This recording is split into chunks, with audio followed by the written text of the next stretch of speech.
जय हिंद प्यारे बच्चों, स्वागत है आपका खान स्मार्ट क्लास में। मैं महक खान सर आप लोगों को क्लास 10 की बायोलॉजी पढ़ा रहा हूं। बायोलॉजी में जीव जनन कैसे करते हैं, इस चैप्टर से हमने अभी तक आपको जनन के बारे में अलैंगिक जनन को पूरी तरह से समझाया।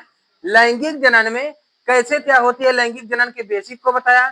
फिर उसके बाद मैंने पुष्पीय पादपों में लैंगिक जनन को बताया, उसके मुख्य अंग को बताया, समझाया। बहुत मजा आया। इसके पहले वाले वीडियो में जाकर अगर आपको कोई दिक्कत हो यहाँ से देखने में समझने में, इससे पहले वाली वीडियो जाकर बिल्कुल देख लेना। और वहां पर 0 लेवल से शुरुआत है, आप सब समझ जाओगे। हर हेडिंग हमारी नई और बेसिक से 0 लेवल से ही होती है। कोई ज्यादातर किताबी भाषा से नहीं होता कि बच्चों को समझने में दिक्कत हो। आपको समझने में कहीं दिक्कत नहीं होगी, ये खान स्मार्ट क्लास का वादा है। और अगर मान लीजिए हमारे वीडियो को देखने में आपको मजा आ रहा हो तो हमारे चैनल को सब्सक्राइब कर बेल आइकन दबा दीजिए, ताकि ये नोटिफिकेशन जो भी वीडियो आए आप लोगों तक पहुंचता रहे और आपको और आपके मनोबल को हमेशा बढ़ाता रहे।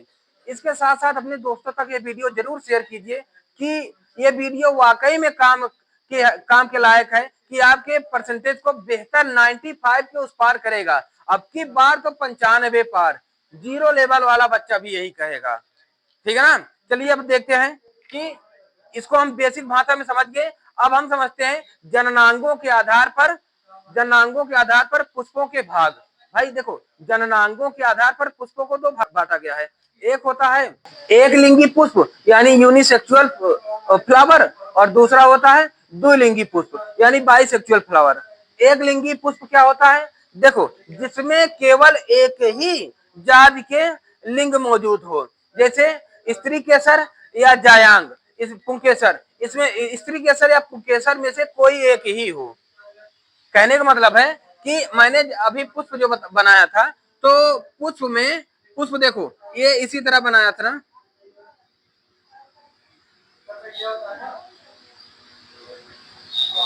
ऐसे बनाया था,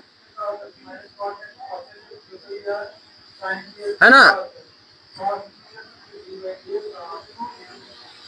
ऐसे बनाया था, ठीक ना। और यहीं से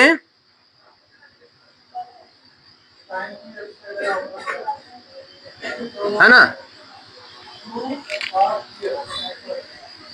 ये था स्त्री केसर और ये था पुंकेसर। समझ गए। तो यानी पहला होता है हमारा यूनिसेक्सुअल यानी एक लिंगी पुष्प। पहला हमारा क्या होता है, पहला एक लिंगी पुष्प यानी यूनिसेक्सुअल फ्लावर। यूनिसेक्सुअल फ्लावर क्या होता है, ध्यान से समझो। यूनिसेक्सुअल जिसमें केवल एक ही प्रकार की जाति हो, एक ही, यानी या तो स्त्री केसर हो या तो पुंकेसर हो, एक ही प्रकार की जाति हो, तो उसे कहते हैं स्त्री केसर। अब इसके लिए मतलब मान लीजिए इसमें पुंकेसर है, जैसे मान लो पुंकेसर, ये अलग अलग मैं दिखा दूं, पुंकेसर है और ये स्त्री केसर है ना। तो अब जब जनन वाली बात होगी तो इस पे अगर कोई मधुमक्खी की या कुछ भी इसका कण पुंकेसर का ले जाकर दूसरे पुष्प के पुंकेसर में डाल देगा तो इस पर फल बनना चालू हो जाएगा, है ना। तो मतलब ये अलग अलग एक ही जात के रहे, अलग अलग रहे, है ना। जैसे किसी किसी पुष्प में एक ही होता है ना, इसको मैंने बता दिया था। जैसे देखो, जैसे मान लो पपीता हो गया, है ना, तरबूज हो गई, उसमें एक ही होते हैं ना। पपीता तरबूज में एक ही लिंगी होती है, तो दूसरे की जरूरत नहीं होती। और जैसे गुड़हल हो गया, सरसों हो गई, इसमें दोनों एक ही साथ होते हैं, दोनों एक ही साथ होते हैं। जैसे इसमें गुड़हल, सरसों, और इसमें जैसे मान लो तरबूज, पपीता, ये दोनों, तो ये होती है भैया जिसमें दोनों होते हैं, इन्हें कहते हैं बाइसेक्सुअल। जिसमें एक होता है यूनिसेक्सुअल। क्लियर है, मतलब ये अलग अलग होंगे। जो भी पुष्प होगा उसमें एक ही जात की पाई जाएगी लिंग। ठीक है ना, समझ गया इस बात को, है ना। इसका डिफिनीशन लिख लो आप, यही डिफिनीशन लिख लो, पहले डाल दो एक लिंगी से पुष्प, जिसमें केवल जिस पुष्प में केवल एक ही प्रकार के जननांग मौजूद हो, एक ही प्रकार के जननांग, जैसे स्त्री केसर या पुंकेसर। जिस पुष्प में केवल एक ही प्रकार के जननांग, एक ही प्रकार के जननांग, ब्रैकेट में स्त्री केसर या पुंकेसर मौजूद हो,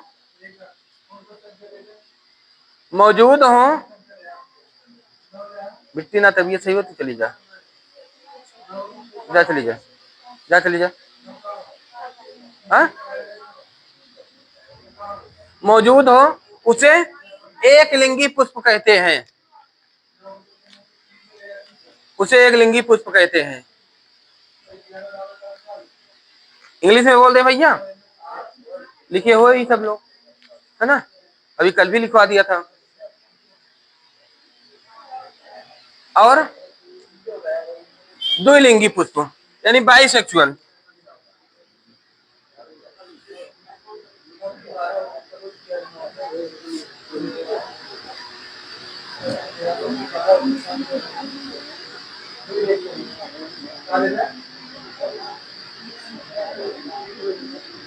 बाइसेक्सुअल द्विलिंगी पुष्प क्या होता है? वह पुष्प जिसमें स्त्री केसर और पुंकेसर दोनों जननांग उपस्थित होते हैं, उसे द्विलिंगी पुष्प कहते हैं। जैसे में लिख लेना गुड़हल, सरसों आदि। हो गई भैया। अब इसके बाद आती है पूर्ण पुष्प और अपूर्ण पुष्प, यानी कंप्लीट फ्लावर और अनकंप्लीट फ्लावर। कंप्लीट फ्लावर क्या होती है? जिस फ्लावर में यानी जिस पुष्प के चारों ओर सभी जननांग मौजूद होते हैं, सभी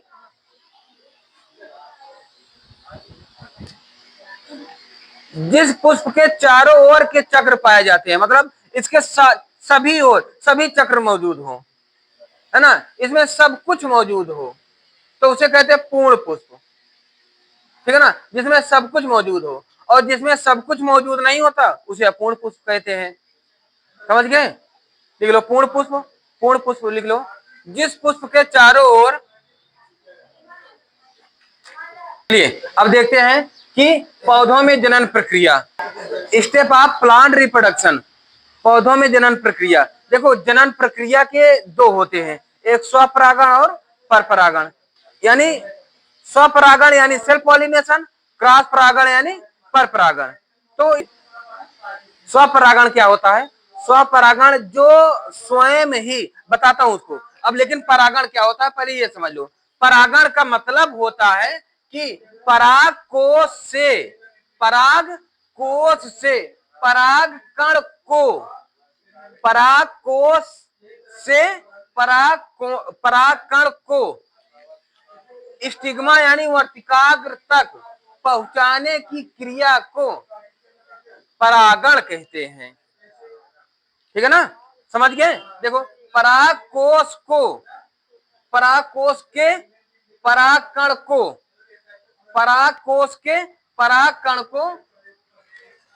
वर्तिकाग्र तक पहुंचाने की क्रिया को पॉलिनेशन कहते हैं। हाँ।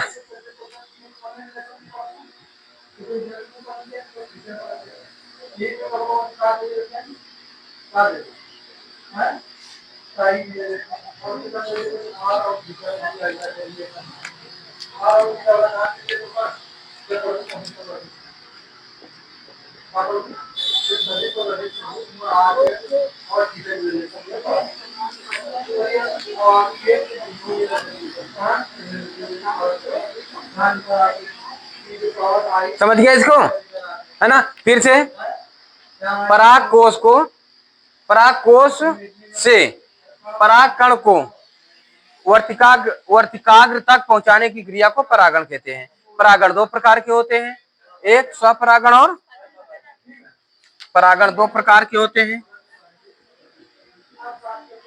परागण दो प्रकार के होते हैं। नंबर फर्स्ट, स्वपरागण यानी सेल्फ पॉलिनेशन,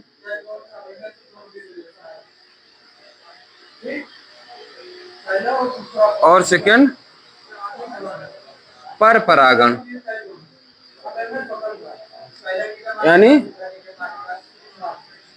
क्रॉस पॉलिनेशन।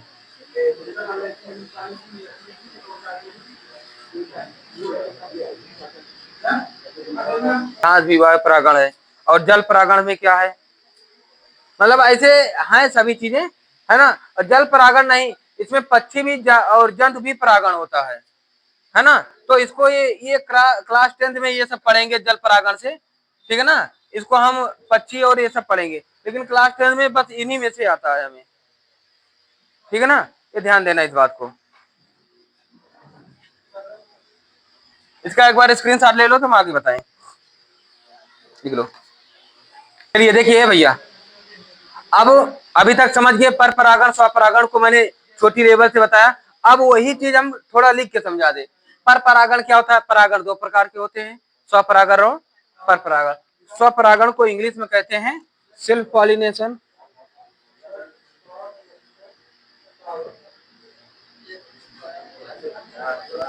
और इसे क्या कहते हैं, क्रॉस पॉलिनेशन, है ना। अब देखो यहाँ पर दो चीजें समझाने चल रहा हूं, ध्यान देना। एक तो दो पुष्प मैं बना दे रहा हूं,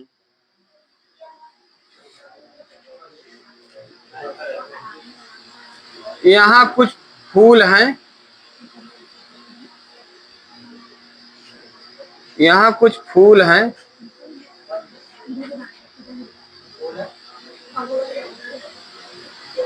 मान लो यहाँ पर कुछ फूल हैं, ठीक है ना। क्या, और दो फूल बना दिया,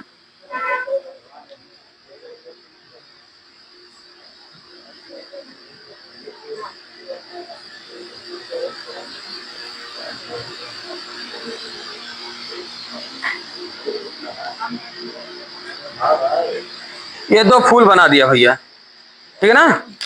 अब फूल अच्छा बन गया का, अरे किसी का फूल है भैया, हमें समझने मतलब है ना। समझो, बढ़िया समझो। अब देखो यहाँ पर क्या है, देखो किताबी भाषा तभी हट जाओ। पहला है स्वपरागण। स्वपरागण का मतलब ये होता है जो स्वयं से ही कर ले, यानी ये भैया यहाँ से मान लो ये अगर वर्तिकाग्र है, अगर ये मान लो यहाँ पर मान लो स्टेमेन है, मान लेते हैं ये स्टेमेन है, और ये मान लेते हैं ये स्टिग्मा है ना। तो ये इसी पर झुक के ये इसका जब हो जाए तो इसे क्या कहते हैं, स्वपरागण यानी सेल्फ पॉलिनेशन, है ना। और जब मान लो यहाँ पर ये मान लो स्टेमेन है ना, और ये क्या है, स्टिग्मा, है ना।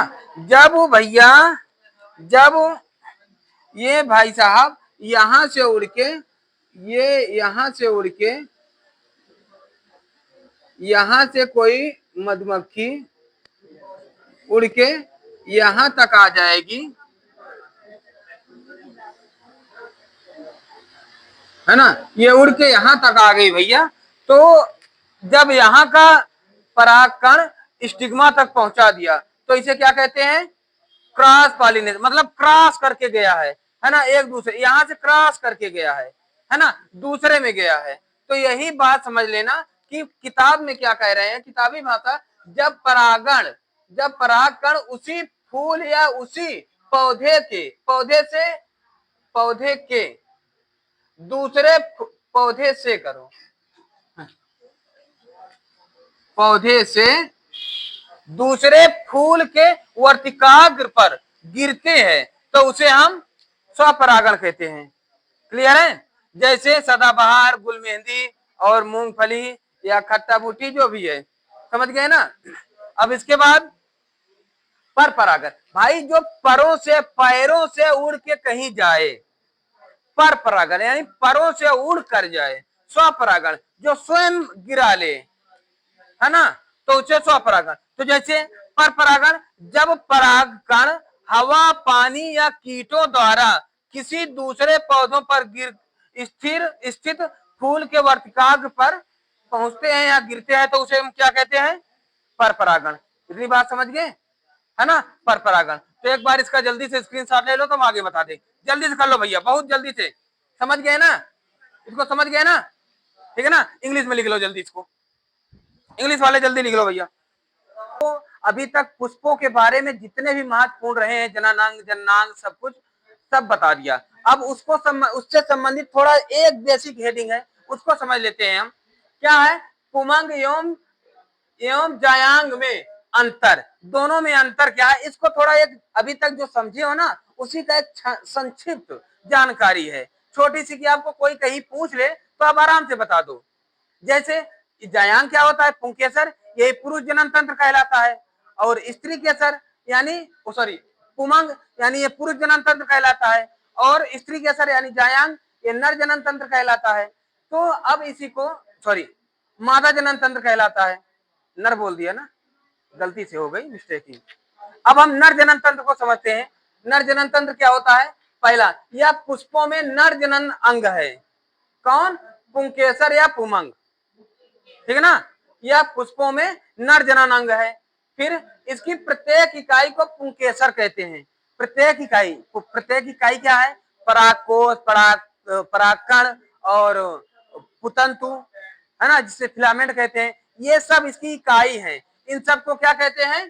पुंकेसर कहते हैं, ठीक है ना। स्टेमेन या परागकोश पुतंतु एवं संयोजी ऊतकों का बना होता है।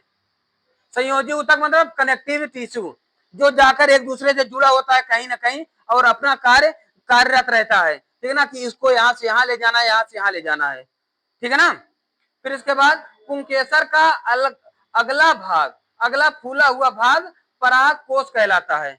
जो अगला भाग होता है जो ऊपर, है ना, उसे परागकोश कहते हैं। जैसे इसको बना दें, ये ऐसे, ये फिलामेंट था यानी पुतंतु था, ये फूला हुआ भाग यही था ना, इसे क्या कहते हैं? परागकोश। क्लियर है इतनी बात? इसे परागकोश कहते हैं। परागकोश में नर युग्मक का परागकण बनते हैं, यहीं पर परागकण बनते हैं। क्लियर है? और फिर इसके बाद स्त्री केसर यह पुष्पों का मादा जनन अंग है। इसकी प्रत्येक इकाई को स्त्री केसर कहते हैं। यह वर्तिकाग्र, वर्तिका एवं अंडाशय का बना होता है। भाई जो जिसे फिगर में समझा दिया था सब, है ना। अंडक का निचला फूला हुआ भाग अंडाशय कहलाता है, ठीक है ना। भाई देखो, जैसे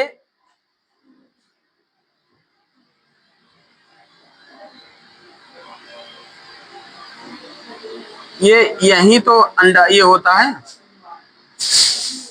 ना।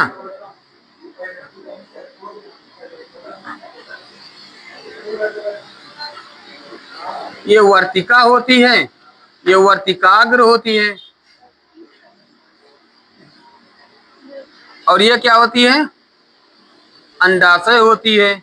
इसे ओवरी कहते हैं, इसे स्टिग्मा कहते हैं, और इसे स्टाइल कहते हैं। और ये जो अंड है इसे क्या कहते हैं? ओवल, है ना, इसे ओवल कहते हैं। समझ गए? तो यही कह रहे हैं कि यह वर्तिकाग्र एवं अंडाशय का बना होता है। अंडक का निचला फूला हुआ भाग अंडाशय कहलाता है, इसी को अंडाशय कहते हैं, है ना। अंडाशय में बीजांड पाया जाता है, इसी में बीजांड यानी अंड पाई जाती है। बीजांड में मादा युग्मक का अंड बनता है, ठीक है ना, इसी में बनता है। इसको समझ गए हो? तो अगर इसको समझ गए तो इसका जल्दी स्क्रीनशॉट ले लो। इसके बाद अगर इसको समझ गए हो तो इसका जल्दी से स्क्रीनशॉट ले लो। फिर इसके बाद हम पादपों के लैंगिक जनन के चरण को हम बताते हैं, जिसमें लघु बीजांड धानी और ये सारी चीजें हैं। लघु बीजाणु क्या है, बीजाणु क्या है, इन सारी चीजों को हम डिस्क्राइब करते हैं, उसमें फिर पूरा मजा आएगा। ठीक है ना। एक बार इसका स्क्रीनशॉट ले लो तो हम आगे बताएं।